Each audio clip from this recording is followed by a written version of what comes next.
Hey guys, it's Matthew here with another video for y'all, and this is episode 5.5 of the Deconstructing the Music series, aka part 2 of talking about the song Panic Attack by Dreamtheater.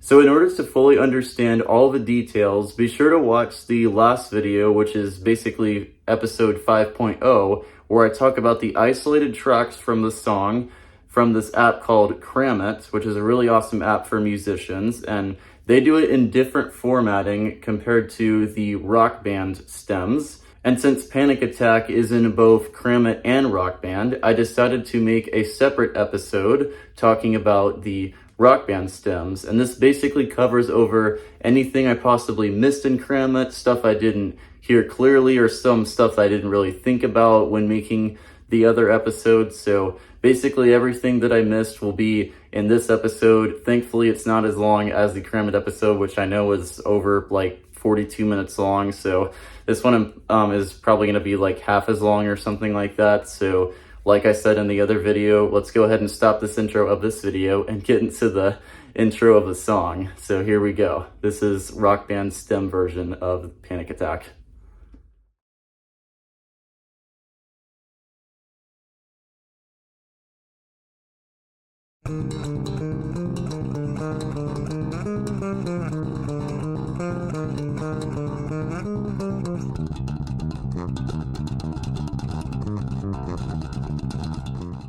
Now that you've just heard that, let's take a close listen at the Crammit isolated track when the bass goes down to the lower octave, and that's when like the full band comes with the da-da-da-da-da-da-da-da-da-da-da-da-da-da-da-da.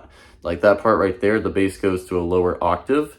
And in Crammit, for some reason, it sounds like a little cut, like he overdubbed the part, or maybe it was just a mistake in Crammit's part, but let's take a listen to what I'm talking about and let me know in the comments below what your opinion is.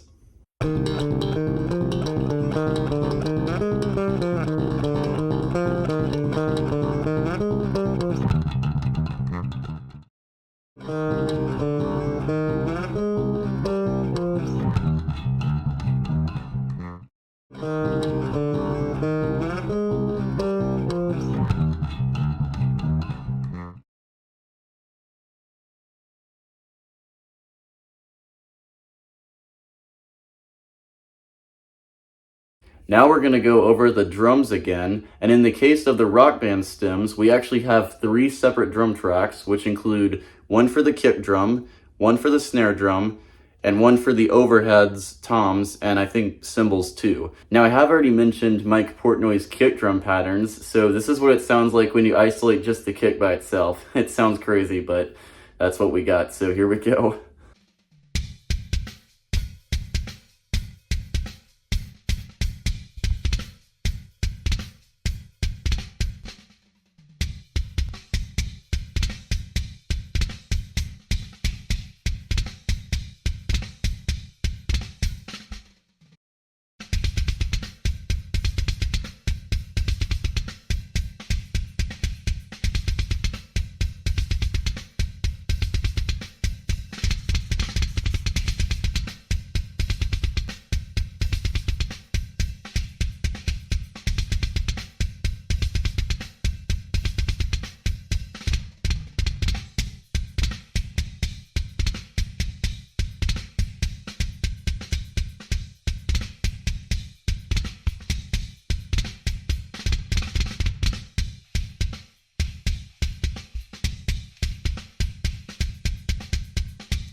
Now for the vocal stem, unlike Crammit, we actually have all the vocal tracks combined into one file.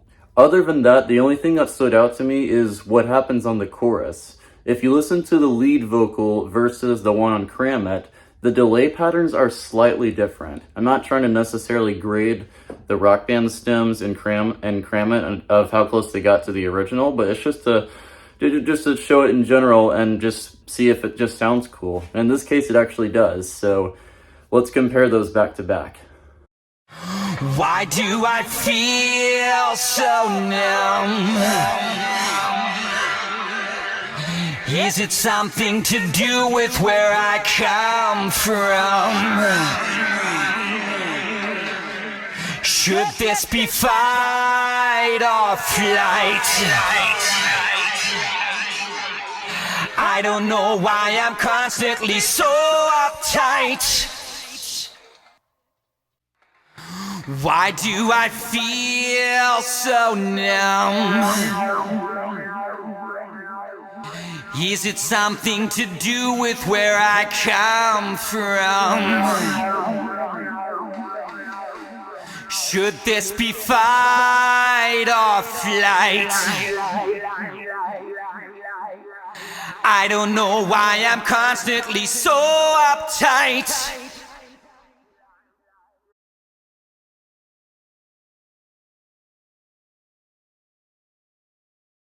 Finally, we come to the song file. Now, I'm not sure why it's called song.ogg, to be specific, that full file name. But in this case of Panic Attack, it includes the keyboards, I think some of the rhythm guitar parts, like the guitar part during the guitar solo where it, cuts into the lead guitar track, and then the rhythm guitars are in a different file. So in this case, it's in the song/extras file. So let's get into the highlights of that song file. So here we go.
Okay, when the chorus comes up on that file, I was shocked to discover that the violin synth actually plays with the piano, whereas on Crammit, on the No Keys backing track file, I for some reason couldn't hear the violin synth, but I could in the second chorus. I also couldn't hear a violin synth on the original album version. I cranked my headphones up and I could not hear that at all, so I'm going to play you the album version with both of the choruses. We're going to compare those two.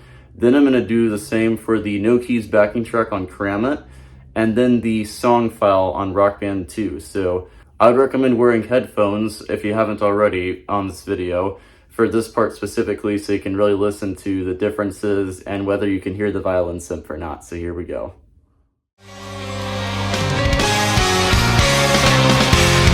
Why do I feel so numb?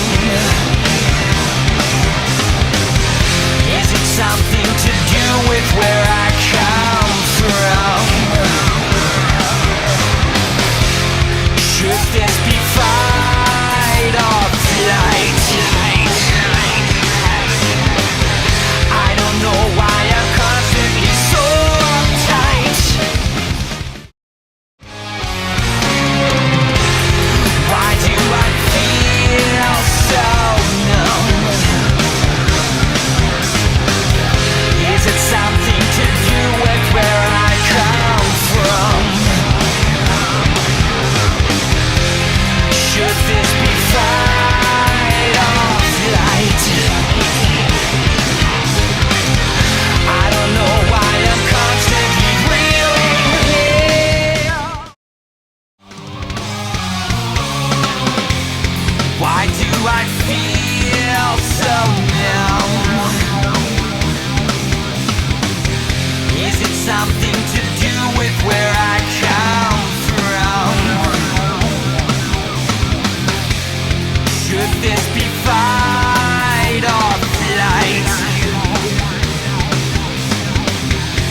Whew, that's definitely the hardest thing by far that I've ever analyzed in the history of the Deconstructing the Music series, so please like this video if you're still with me.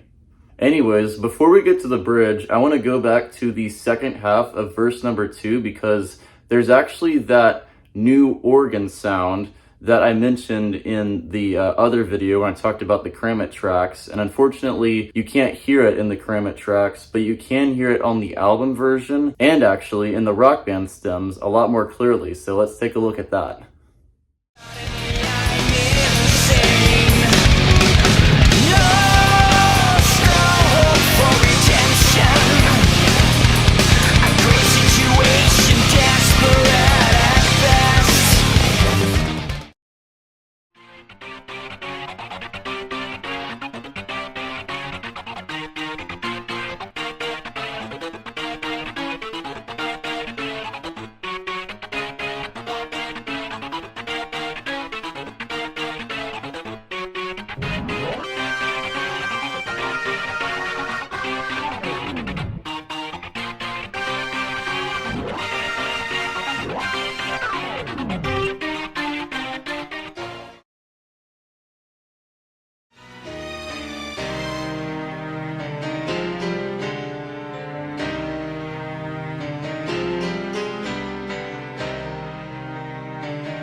Alright, that's all I got for the song Panic Attack by Dream Theater. I've covered over all the details I could find in the Crammit stems and in the Rock Band 2 stems. So thank y'all for sticking with me if y'all made it to the end of both videos. I know it was definitely a hard challenge for me to pull off and probably the hardest 2 episodes by far that I've ever worked on, if I didn't say that before. If you guys can never get enough of this series, the next song from the Octavarium album is entitled Never Enough, so if you can never get enough of this, then that is going to be the next episode, so I can't wait to talk about that. I'm planning on getting the whole Octavarium album done before the end of the summer, so wish me luck. If not, then at least look forward to episode number 6. So anyways, this was awesome to make. I had a lot of fun doing it. It was a lot of hard work, so I will see you then in episode number 6. So take care, guys.